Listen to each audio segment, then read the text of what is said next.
go, yes. Counter attack. No.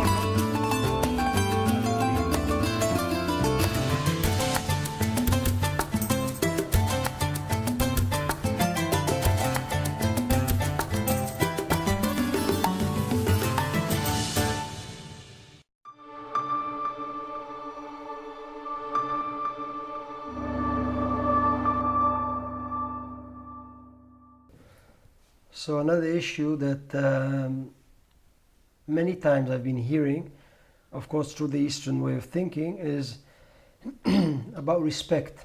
Mm-hmm. So what is the value actually to respect between master and disciple, between opponents, between human beings? How do you actually view this point in such a practical way of living, practical martial art? Yes. In KMG and Krav Maga, the first thing is respect to human being. First of all, you should understand the value of human being. You are dealing with confrontation, with violence. You are going to inflict damage, or you are dealing with human beings who are trying to attack you. So, first of all, to understand, hey, this is a person in front of me. I must respect this person. I must preserve him. I must minimize my conflict with him. This is respect to the other person. In Krav Maga, especially in the civilian sector, we start the lesson, the training with bowing. It's a humble bowing, hands underneath the body. It is giving respect to the event, giving respect to the start, focusing, respect to the instructor. Well, the instructor proved, especially in Krav Maga, proved himself to give valuable knowledge. Naturally, in the martial art, also the instructor gain the respect by showing that he is controlling himself, that he can do the defense, that the student is attacking, that he can win over the student, win over the situation. But he is doing this with control and without damaging the student, without using the student as a disposable cup, use it and throw it. So the respect for the instructor due to the baggage, to the bulks of knowledge and valuables that he gave. Respect to the partner that I'm training with. First of all, this partner can hurt me, I can hurt him. There's a mutual activity here. If I do not respect the partner, then my emotions will overcome me. And my goal is to conquer my emotions, especially the destructive ones. The anger, the frustration, the anxiety. So everything is, as we see, is connected.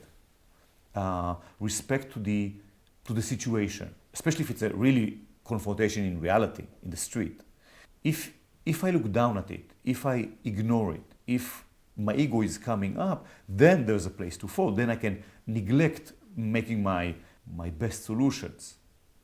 If I am respectful for the enemy, I understand that the enemy, the opponent, the rival, the criminal in the street, if I give respect to him in the sense of that I understand that this person can cause damage, so I'll be doing my best in order to make my best solution. I'll do my best to overcome. I'll do my best to control the situation.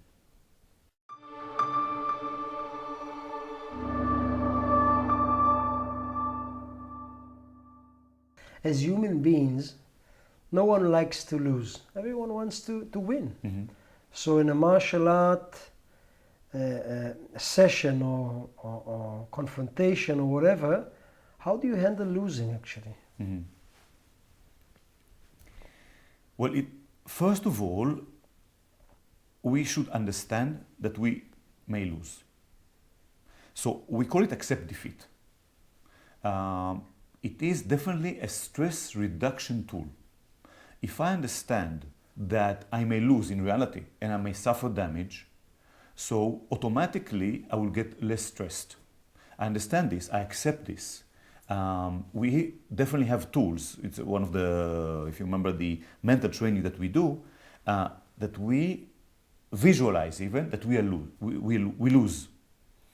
Which means, been there, done that, it doesn't influence me really mentally so much, so I'm much less stressed.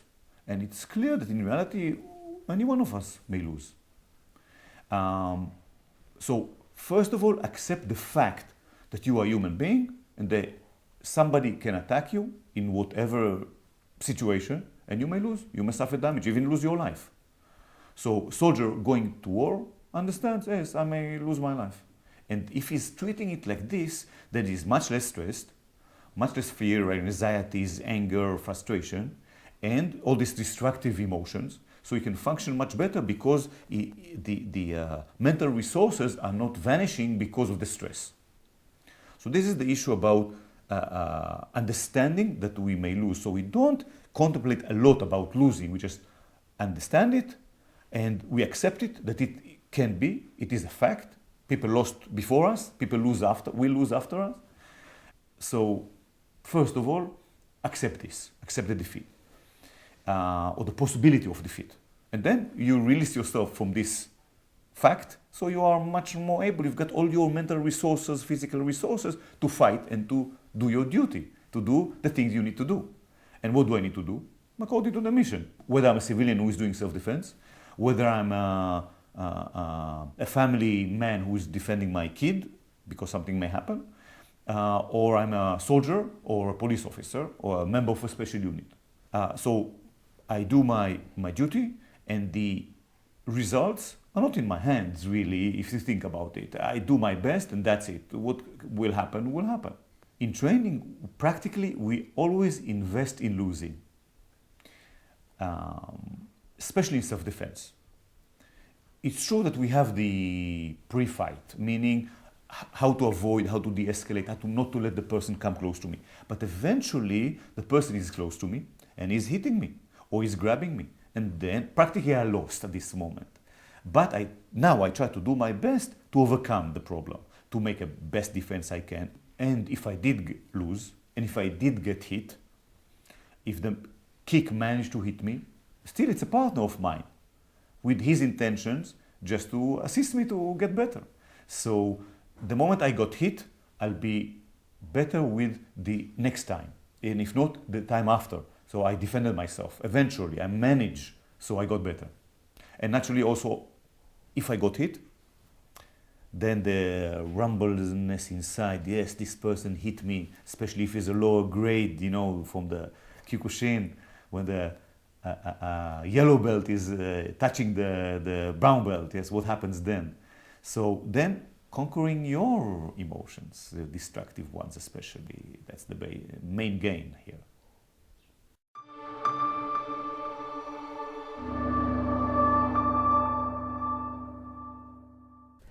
In the old scriptures, the Jewish one, there's a saying, do your discipline daily, talk less, do more. So, can you relate to Krav Maga? With Krav Maga to this? Yes, yes. Smart, old things, old sages, yes. In training, it's all about doing. Practicing, getting better on a daily basis.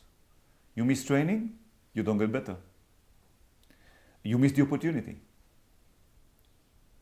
Talking shows what? Talking a lot definitely shows internal dialogues, internal monologues, gossip. You go to a direction which is prevent you from the doing. Naturally, if you think about gossip and you think about talking bad about other people, it puts you naturally in a lesser position. This is the issue about talk less, do more. When a person is busy with talking, just like this, talking, without really a direction, automatically it's going into not telling exactly the truth. It is obvious preventing the person from the doing, from focusing on really the action, and from the action comes the result. From talking and gossiping, good results cannot come. Why usually people talk much? They want to impress other people. The idea is to impress yourself by doing, not impress others by talking. By impressing yourself by doing, then you're becoming master of the things you're doing. So do in the line of work, in the line of training, in the line of family, in the line of country, do. That will lead you to become master of what you're doing.